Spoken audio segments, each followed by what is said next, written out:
Friends, welcome to my channel. આજની આપણી special recipe દાલિયાની ચીક્કીની છે કે જે પરફેક્ટ ગોળમાંથી જ બનાવવાની પણ બજાર જેવો લુક આપવાનો. ફ્રેન્ડ્સ, તો આ ચીક્કી ડેફિનેટલી આ વખતે તો ઘરે બનવાની જ થાય છે. તો એના માટે આપણે રેસીપી જોઈ લઈએ. એના માટે 1 કપ જેટલો ગોળ લીધો છે. ગોળને મેં આ રીતે ઝીણો ઝીણો સમારીને એડ કરવાનો છે. હવે આપણે જ્યારે બી ચીક્કી માટે ગોળનો પાયો બનાવતા હોઈએ ત્યારે આપણે ફ્લેમ હંમેશા લો રાખવાની છે. લો ટુ મીડિયમ હશે તો ઓકે છે. 1 ચમચી ખાંડ લઈ લઈશું કે જેથી ચીક્કીને પરફેક્ટ ક્રિસ્પીનેસ બી મળે અને બ્રાઉન ટેક્સચર બી મળે. હવે આપણે લો ફ્લેમ પર રાખીને સરસ એનો આ રીતનો પાયો કરવાનો છે. તમે જોઈ શકો છો કે ધીરે ધીરે ગોળ સરસ એવો ઓગળવાની શરૂઆત થઈ ગઈ છે. ફ્રેન્ડ્સ, આપણે અત્યારે દેશી ગોળ લીધો છે એટલે આપણી ચીક્કીનો રંગ થોડો બ્રાઉન જેવો થશે. જો તમારે માર્કેટ જેવો લાઇટ બ્રાઉન કલર જોઈતો હોય તો તમે વ્હાઈટ ગોળનો યુઝ કરવાનો, તો એ પરફેક્ટ માર્કેટ જેવો જ કલર આવશે. હવે તમે જોઈ શકો છો કે જેમ જેમ ગોળ કૂક થતો ગયો એમ આ રીતના બબલ્સ આવવાની શરૂઆત થઈ ગઈ છે. બબલ્સ આવવાની શરૂઆત થઈ છે એટલે કે આપણા પાયોને બનવાની શરૂઆત થઈ ગઈ છે. એટલે આપણે એને કન્ટિન્યુ સ્ટર કરતાં જ પાયો બનાવીશું. હવે ફ્રેન્ડ્સ, તમે એમ કહેશો કે પાયો બની ગયો કેવી રીતે ખબર પડશે? તો આ રીતનું એનું થોડું ટીપું પાણીવાળા ભરેલા બાઉલમાં આ રીતે પાડી દેવાનું. પાડી અને એને 1 કે 2 મિનિટ રાખીને આ રીતે બહાર કાઢી લઈશું. તો તમને બતાવું કે એના જેટલા ડ્રોપ પાડ્યા હતા એ દરેક ડ્રોપને આ રીતે તૂટે છે. એટલે કે આપણી ચીક્કી માટેનો જે ગોળનો પાયો છે એ પરફેક્ટ એવો રેડી થઈ ગયો છે. એટલે અડધી ચમચી જેટલું ઘી એડ કરી દઈશું.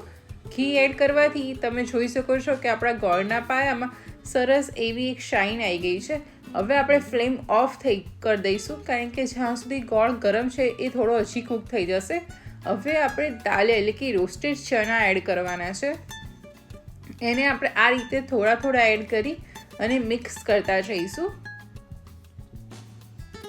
તમે જોઈ શકો છો ફ્રેન્ડ્સ કે મેં થોડા એડ કરી અને સરસ એવા મિક્સ કરી લીધા છે.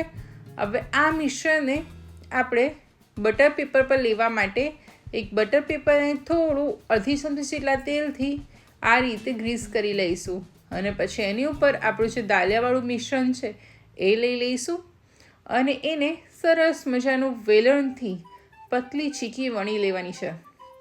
ફ્રેન્ડ્સ, આપણે પેપર પર કરી રહ્યા છે એટલે થોડું ઘણું પેપર સ્લીપ થઈ રહ્યું છે. તમે ચાહો તો આપણે જેમ ઘરની દરેક લેડીઝ બનાવતી હોય છે ઉત્તરાયણ પર ચીક્કી, એ રીતે ડાયરેક્ટ પ્લેટફોર્મ પર બી કરી શકો છો યા કોઈ બી ફ્લેટ સરફેસ પર થાળી પર કે એના પર બી કરી શકો છો. આ રીતે સરસ એવી પતલી વણાઈ જાય એટલે કટરથી આપણે એને સ્ક્વેર પીસ કટ કરવાના છે.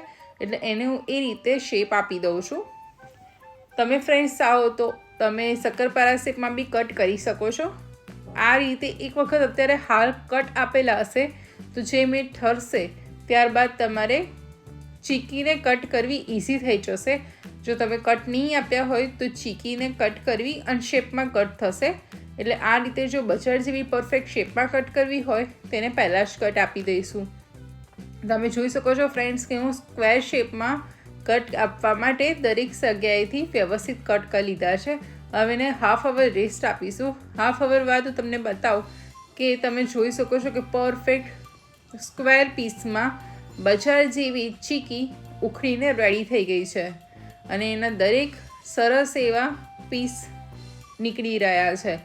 અને હું તમને એમાંથી એક પીસ બતાવું કે પરફેક્ટ બજાર જેવો જ છે આગળથી ટેક્સચર અને ક્રિસ્પીનેસમાં બી. તો ફ્રેન્ડ્સ, બજાર જેવી દાલિયા ચીક્કી આજે આપણી સિમ્પલ ટીપ સાથે ઘરે બનાવી છે.